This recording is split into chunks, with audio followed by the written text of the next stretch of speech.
Fukushima. Só de ouvir esse nome, a gente já pensa, né? Terremoto, tsunami, colapso nuclear. É a imagem de um desastre triplo. Nessa análise, a gente vai mergulhar fundo para entender como a fúria da natureza acabou revelando uma falha humana, uma falha catastrófica que mudou, para sempre, o jeito que o mundo inteiro enxerga energia atômica. Vamos voltar no tempo. 11 de março de 2011. Era uma sexta-feira, sabe? Um dia que tinha tudo para ser comum, mas que, na verdade, acabou entrando para a história. Porque naquele dia, o Japão não enfrentou só um problema, não.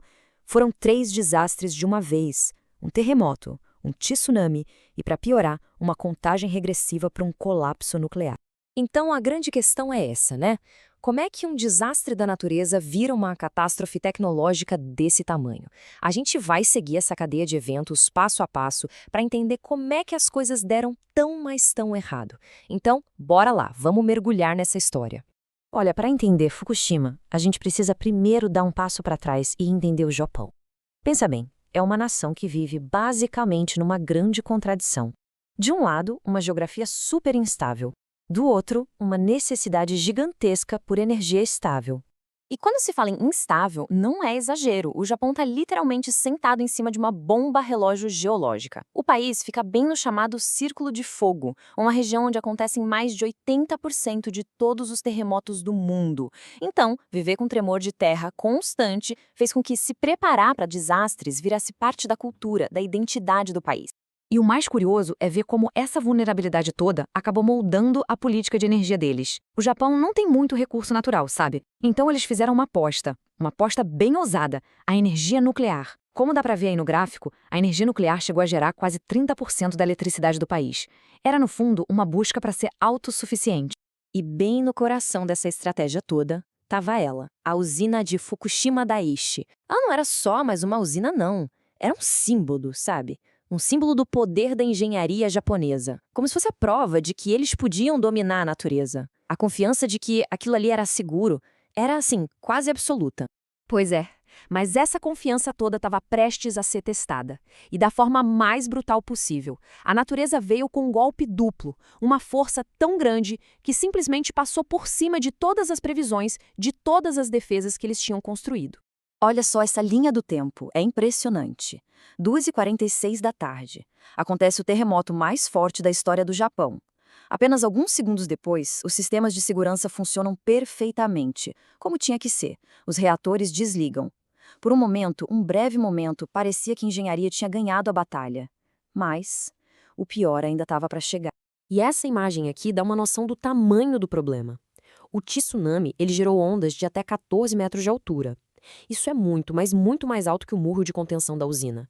Aquela defesa que deveria proteger tudo foi simplesmente engolida pelo mar. E aqui está o ponto de virada, o ponto crucial. A inundação começou uma falha em cascata, uma coisa levando a outra. Primeiro, o terremoto cortou a energia que vinha de fora. Logo em seguida, o tsunami alagou e destruiu os geradores de emergência. E por que isso aconteceu? Porque eles ficavam em locais baixos, vulneráveis.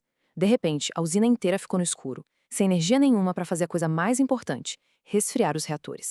E sem resfriamento, bom, a física nuclear não perdoa, ela é implacável. Agora a gente vai ver o que começou a acontecer lá dentro dos reatores, enquanto a crise escalava e saía completamente de controle.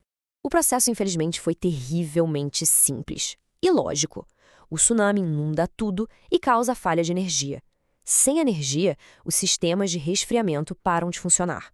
E sem resfriamento, os núcleos dos reatores, mesmo já estando desligados, começaram a superaquecer e a derreter. É nesse ponto que a crise deixa de ser só técnica e vira um drama humano. A pressão dentro dos reatores estava subindo, chegando a níveis absurdamente perigosos. A única saída era ventilar, liberar essa pressão. Só que para fazer isso, alguém precisaria entrar numa área com radiação fatal para abrir as válvulas na mão. Era uma decisão impossível. Mas aí, num ato de coragem que é difícil até de imaginar, 2 voluntários entraram naquela escuridão radioativa. E eles conseguiram. Conseguiram abrir a válvula, aliviar a pressão e, com isso, evitar uma catástrofe que poderia ter sido ainda pior. O problema é que já era tarde demais para impedir outra coisa. O superaquecimento já tinha gerado uma quantidade enorme de hidrogênio.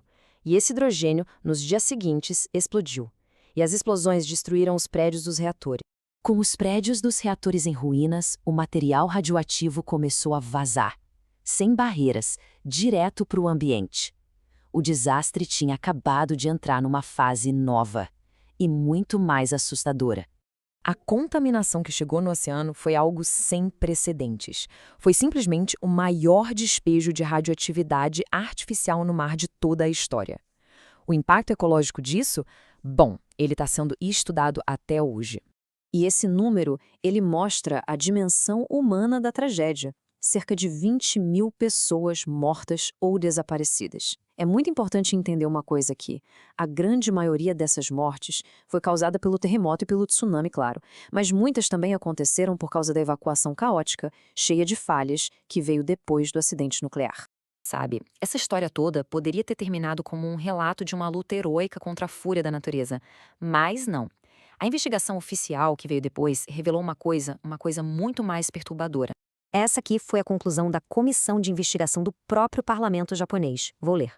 Foi um acidente profundamente provocado pelo homem, que poderia e deveria ter sido previsto e prevenido. Ou seja, a culpa, no final das contas, não era da natureza, era de falhas humanas. A investigação descobriu o que eles chamaram de uma rede de conluio. O que isso quer dizer? Basicamente, a empresa de energia, a TEPCO, e os órgãos do governo que deveriam fiscalizar a empresa, eles agiam em conjunto, meio que se protegendo.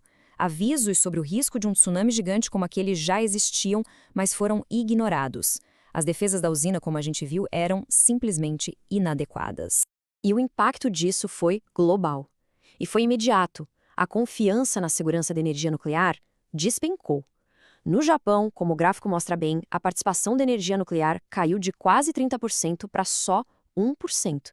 Foi uma queda brutal. E essa onda de choque se espalhou pelo mundo.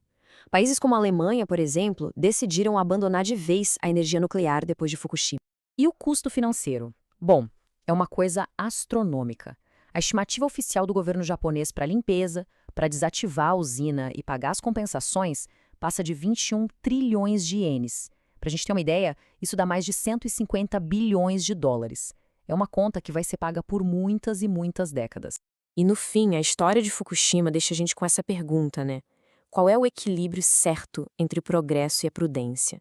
Esse desastre é um lembrete brutal de que a tecnologia, por mais incrível e avançada que ela seja, sempre exige responsabilidade. Porque as escolhas que são feitas hoje são elas que vão definir a segurança das gerações de amanhã.